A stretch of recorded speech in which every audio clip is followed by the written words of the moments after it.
So hi everybody and welcome to this month's WOYU pack. Really pleased to have Sajida Asif, who's designed our WOYU pack for us this time. She's joined us for a bit of a chat. So hi Sajida, how are you? Hi, lovely to see you again. I'm well, thank you, and very excited about doing something again with WOYU. We were in a workshop, weren't we, before lockdown, not last year, but the year before perhaps actually, which was a lovely painting workshop. And I think everybody really enjoyed that session. We had a lot of really positive feedback from that. So we're really glad to welcome you back to design a pack for us this time. Fantastic. Yes, it was the wallpaper designs, wasn't it? It was the old kind of 15th century, 16th century and modern wallpaper designs, and they did really well on that. Yeah, and it had a bit of an upcycling theme to it as well, didn't it? You're using materials that could be found at home and that were easily accessible. So that was really interesting, mixing both of those ideas together. It was really fun. Yeah, I think they said they'll never see cereal boxes in the same way again. It's true. I won't either. So what is the inspiration for this WOYU pack that you've designed for us? Right, so I wanted something that was a bit more hands-on creative rather than just drawing skills, because I'm not there. I wanted something where people could really sort of go with the flow and put their own patterns in. So I chose henna tubes, so henna as in Mandy. So I wanted them to use henna instead of paints. There's a couple of reasons for that. A lot of my early paintings, when I initially did my BA and I did my master's, had a lot of henna patterns. And even now, some of my paintings, they have patterns in the sky. They have a lot of paisley patterns in the sky as a theme, like an abstract style with realist paintings. So I thought it'd be nice to have a go with henna tubes, henna patterns as well, and paisley patterns. So that was kind of the idea behind that. And then I gave planters, so ceramic teapots or ceramic cup and saucers, because I wanted it to be a bit of a 3D object, have a bit of fun, for it to be usable, whether it's a usable piece as in a decorative piece in your home, or whether you're actually going to plant some flowers in it. And also this last year, just before obviously lockdown and COVID, I did a lot of markets and crafts or art markets. And one of the things I did was I did painting mugs and teapot planters and cups and saucers, fridge magnets, and they were really nice to kind of do and have fun. And I wanted the participants really to have a bit of fun with that, something that you can use, you can keep, you can gift. So that's kind of the reasoning behind that. Yeah, I get that. So it's nice to have an object, isn't it, to work on. So whilst you're creating, it's nice to be using that object and working on it, but also you have a finished object and something that you can use again, or you can, as you say, gift. That's a really nice idea. This is a bit more simplistic. You've got your henna tube, you have your patterns, and you have your ceramic piece, and it's just really get on with it and enjoy it and try and bring your own creativity. And that's what I really wanted. Not, I wanted everyone to kind of pick and choose patterns, which I put in the instructions, because I just want them to kind of go with the flow. If there's patterns that are not henna and paisley patterns, their own patterns, anything symbolic that's symbolic in their own lives, to also paint that and draw that with the henna tube. So that's kind of the reasoning there. Yeah, that sounds fab. That's really a really lovely idea. So you can also take inspiration from what you've designed and how you're showing the designs of the henna or the paisley patterns, but also bring your own ideas into the piece. I mean, you could have something that's quite personal or autobiographical or something like that, something that's about you as well. That's quite interesting. I like that idea. I'm sure everybody will enjoy getting their creativity up to speed and designing on the teapots or the teacups, aren't they, I think? Yes, that's it. Cup saucers and teapots, and they've got gems to decorate as well, which again is very Asian and ethnic. Sometimes people often put henna in, and now people, when they're designing their hands with henna or anything, sometimes they put gems on top as well on their decoration. So you've got that with the ceramic pieces as well. And that's really, I think, I really just want people to have fun and not feel like they have to have a certain design or they have to choose from the sheet. It's just really a guide, and I just really more like to see what they want to put on, and maybe if they've got something in mind, if it is it a bedroom piece, is it a gift for someone, do you want to write someone's name on, do you want to, you know, put things about your own life on there, favorite things, so all sorts of things like that, really. That sounds lovely. It was really nice to see how you were actually creating the patterns as well. So for somebody that doesn't do that, it was really interesting to watch you using the henna out of the tubes directly onto the pots. It'll be really interesting to see everybody's designs for the yes, I can't wait. So I also want to talk a little bit about some of your other work, because I know that you've exhibited quite a lot around Birmingham and also internationally.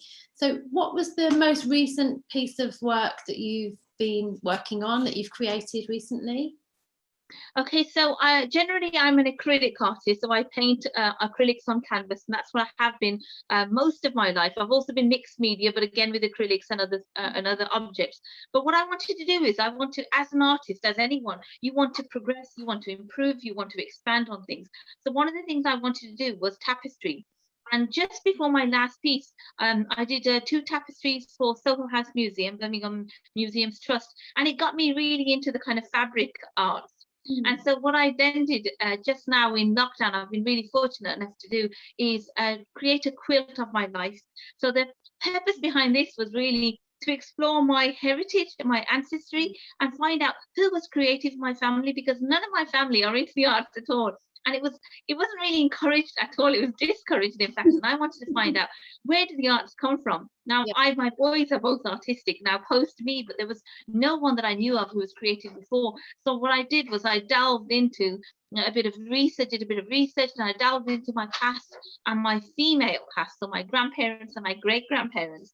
And all of that is documented on the quilt, which is now in direct art action in St Cofield at the moment. But it will be a touring quilt, so it will move around into other venues in Birmingham as well. But it was just to see where the creative arts were started, and just to really kind of go through things like the partition, and you know, the migration of my parents, and my parents coming to this country, and how I progressed in art in my childhood, and how it moved on, and how I moved from, I guess, teaching to the arts and teaching, which were two separate fields, because the teaching wasn't just art teaching, it was ordinary school teaching, and then just moving it around. So that's what the quilt was really. The purpose was to find out what the women in my family were doing. Was there anyone creative? Were there any other creative men?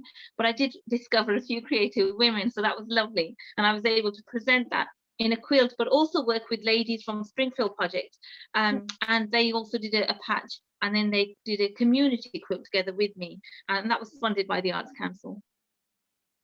Oh, sounds amazing. So I like how you were tracking your journey, and how you were delving into the past to see where this creativity came from, really. So it's quite interesting. Yeah.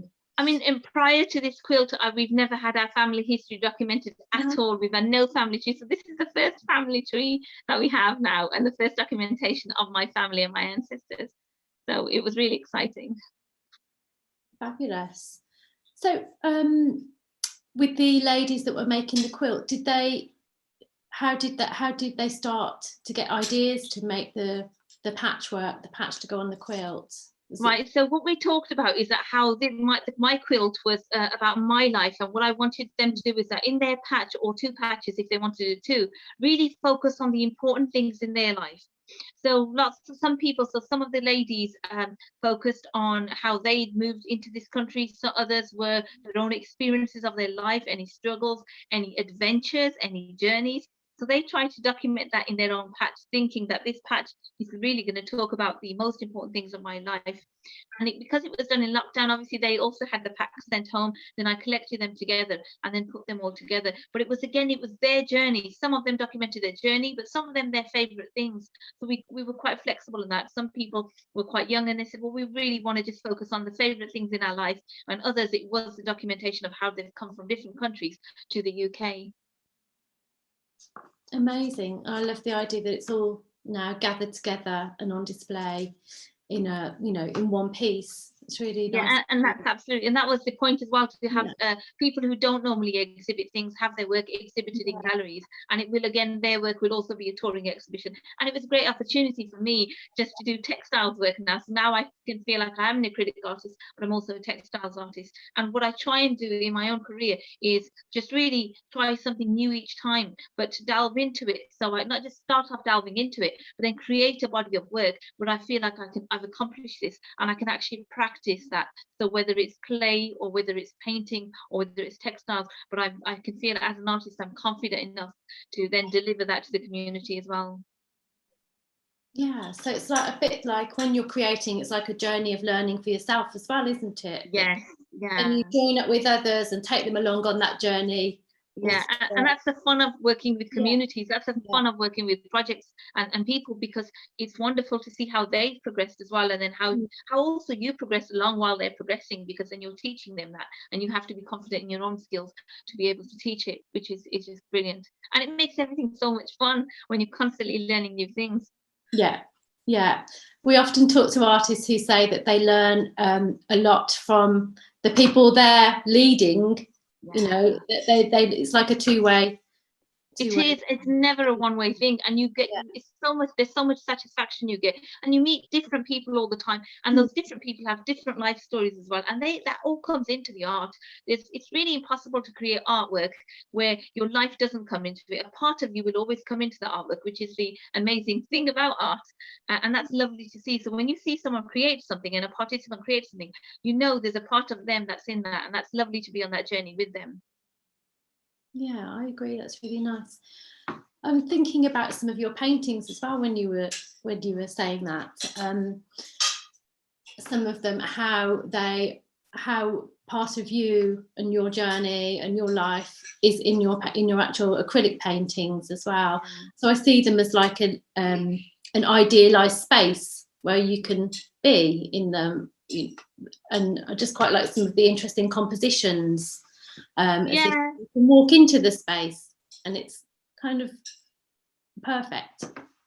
Yeah, I think that's the kind of, I guess, the ideas behind my paintings, and they've progressed over time, but they've always had Mm, this kind of Eastern and Western element, even mm, when I started many years ago.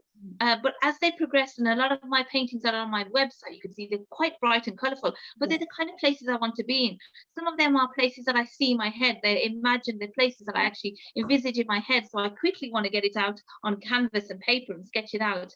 And then some of the paintings that you see are the journeys I've actually taken. So they're actually places I've been to, but it's Ah, my interpretation of those places. But in each one, I really want the audience member to kind of transport themselves there, which is why there's no one there inside. mm, It's almost like mm. you can imagine yourself in them. So Yeah. some are surreal and some are actually more real. And although they have a kind of surreal kind of theme to them, they look like they're a little bit surreal and not realistic. That's, I guess, my painting style, and that's maybe when the kind of Islamic art or the Eastern themes come through, but most of them are almost like a place that you can escape to, and that's really important to me. And I think it's part of my life because I have like deafness and tinnitus, so I always need that kind of escape. And that's why I love painting those things. That's what I see, and that's why I quickly want to share that with other people. This is what I see. This is what's in my head. Lovely. Yeah, they do. They do look just ready for you to kind of push into the canvas and just go and take a seat or a bit of a relax in some of those places. Yeah, they look ready for a person to pop in there. I really Yeah. like that. It's interesting. I think it was the last 2 years ago.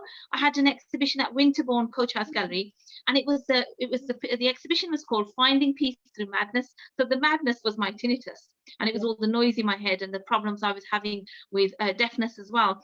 And when I put the exhibition, and I put a comments book, there were so many people who came and wrote in the comments book that they struggle with tinnitus too, but they'd seen it as a negative thing, and they could never envisage how something positive like the paintings could come out of something negative, and that they changed their outlook on tinnitus and the problems and their hearing problems that they were experiencing, because they've seen how something negative can be transferred and just transformed into something that's positive, or at least have a positive outcome out of something that started off as negative. So it is really important just to really kind of release any kind of creativity that's inside you. I think that's super important. Definitely, definitely. And it just goes to show, doesn't it? You think something's perhaps not that important or it's not going to Yeah. affect people, but there is a power between, a power in making something and people viewing what you've made. It's, it Yeah. does have the value, it is important. Absolutely. And sometimes you feel like it's just you. And when exhibitions or when things are put out there, you Mm. suddenly find out it's not just you. There's lots of people who are experiencing the same thing as you. So it might be, someone trying to go into the creative world. It might be someone with hearing problems, or someone with the problems that you've had that have led you to creating that kind of artwork. So there's all sorts, there's just all sorts of links with other people, and that's wonderful. And you can see that with art, especially when art is out there and it's put out there and exposed through galleries where you could have communications and conversations with people viewing it. It just opens up to so many sort of conversations and links, and so many people's lives. I think you just see how the links with other people's lives, and that's brilliant to see that. A bit of it could be a long question or a long answer maybe, but how did you get into art, and what really was the starting point? Okay, so I have been told, I'm just thinking, how can I shorten this? I have been told that when I was young, before I could even talk, I was drawing. So I Yeah. was actually, the art started for me well before, I think around about when I was 1.5. So I was always drawing away. And I remember pre-nursery drawing. And I remember the first day of nursery when I went, I saw this picture of these flowers. It was in a frame. And I don't know if probably wasn't a famous artist, but it was just in the nursery. And I knew there and then that I wanted to grow up and paint pictures. That's all I knew. I didn't know it was a job or being an artist. I just knew I wanted to grow up and draw and paint pictures, and that's all I wanted. But my journey wasn't actually that easy, because what happened is, as I was growing up and coming from my community, the arts isn't seen as something that's serious or proper. So it was really discouraged, and I wasn't actually allowed to do an art degree. So because I wasn't allowed to do an art degree, it was just like a lot of barriers, and it was like, there wasn't any, not just encouragement, but I was actually forbidden to do it. So I ended up doing psychology. So I did my psychology, I graduated psychology, and I became a primary school teacher. Yeah. But the art never leaves you. And while I was doing that, I was actually in university, and I was doing portraits for friends and colleagues who were saying, can you paint this portrait for me? Can you do this for me? So I was still doing painting, but it was on the side. And as soon as I think I completed 2 years of primary school teaching as an art coordinator, so I had the art element in school, I was teaching people art in school. I left primary school teaching, full-time teaching, to do a full-time art degree whilst having my children, and then a master's whilst having my children. But I taught on the side because I was already a teacher, so I kind of juggled things a lot. And I think, and I just couldn't get it out of me, and I knew that this is never going to leave me until I do it. And my dream was always to do a master's in art. So to do that master's, I had to first do the BA, and then I did the master's, and then post masters I had and during the BA I had exhibitions in Holland with some of my paintings, and I could see where things were going. So my life from that point really was a split life, because I stayed in teaching, primary teaching, but I also did a lot of school artist residencies in different schools throughout the years. So although I've been a teacher now for 20 something years, I've also been an artist during that time as well, because I've always been doing something. But I am fortunate now to be in a position where teaching is now very, very small and minor in part of my week. I think it's like a day or 2 days maximum, and the rest of my time is spent in art practice, which is fabulous, which is what I always wanted. So, I hope that just from this, I hope that if there are people out there, and I've taught so many children. When I used to teach in school, I was an art specialist, and I had so many children say, Miss, I really want to be an artist. Miss, I really want to be an artist. And it's very difficult, and I could see the cultural barrier still there. And sometimes it's cultural, sometimes it's not cultural, sometimes it's just generally people think, well, you're going to struggle. It's the arts, you're going to struggle. And what I would say is that if you have that passion, you pursue it, and you don't give it up, because it will never go, that feeling never goes away, and you can actually make a living, and you can be absolutely fine, and actually it gives you an early head start, whereas I started a little bit later, really taking it on full. So I think the arts has always been a part of me from since I can remember. As literally a toddler, I can remember the arts were always a part of me. And I think in primary school and secondary school, I was always winning the art competitions, and that just made me feel like this is it for me. But I did obviously go, so I'm glad, I have no regrets. I now have like two parts of my life, the teaching side, where I absolutely love teaching and teaching children, and then the art side, where I'm teaching children, but adults too, and doing projects and community projects. So I'm lucky, I have the best of all worlds, really. It's fabulous. So I love that you you knew it as a toddler. That's what I want to do. I love that. I'm trying to think back to see if I can remember being in nursery and knowing what I want to do, but I'm not sure I can. I used to say to my children that I taught, because I taught like from reception to year 6 and secondary as well. And I used to say to the children, you've got to have your dream job and then you can have a realistic job. You've got to have both. And I do this, and we'd have lessons in PSHE and say, what's your dream job? And the one that you secretly want to do, and then the one that you think realistically you will do. And just pursue both and see how it goes, and just have both in your head, and don't give up on either. And just see how things go. So I hope there's more people out there who, if you know they do have barriers and they haven't got that support and encouragement, they still pursue the arts. If you feel like you just love doing art and that's it for you, then it's definitely going to make you succeed, even if you have to struggle for a little while initially, but you will see the fruits of it, your labor, at some point, definitely. Yeah, I agree. It's never a straightforward route, is it? There's always kind of something that runs parallel with making or creating art. I think it's common for people to have different elements to their life in terms of being able to create, because it's quite a difficult thing to do sometimes. So I think it is always a journey, but it's great to, you know, keep on with that and just to keep, you know, hold on to that dream, I suppose. It's never too late, is it? I don't think. It's absolutely never too late. I mean, I'm like, after post 20 something years of teaching, 23 years of teaching, I'm doing lots of new things. And I'm currently this year in 2021, I'm going to be researching and doing montage art, which is some kind of art, an art form that I've never done, but I'm going to get training and research on that. So I'm going to learn a new form, because I finished with textiles. And it's something that I can use and I can teach, but I'm going to try and learn something new. So it's definitely never too late. And actually, the more you pursue, and I think with art also, if people are getting involved in the arts, you've got to remember that sometimes in art you do have to sometimes get used to a little bit of rejection, but when you keep applying and you keep going forward, you definitely, things work out, and then, you know, things just fall into place. But it's like anything, where any kind of vocation isn't straightforward. You know, you do have to struggle sometimes a little bit, but it's worth it in the end, especially when you get to spend all your time doing things that you love. It doesn't feel like a job at all, to be honest. It doesn't feel like a job. It feels like just having fun all the time. Oh, that sounds a lovely place to finish up on that part of the conversation. So thank you, Sajida. That was really lovely. Well, it's been lovely talking to you, Sajida. It really has. It's been really interesting, and I think we could talk for another few hours, really. But thank you for sharing with us, and also thank you for creating this month's WOYU pack. I know everybody's going to really enjoy creating the pack that you've designed for us. So thank you, and it's been lovely having you here. Thank you so much for having me, and it's been wonderful catching up. Thank you so much too, and good luck with everyone with all their creative work.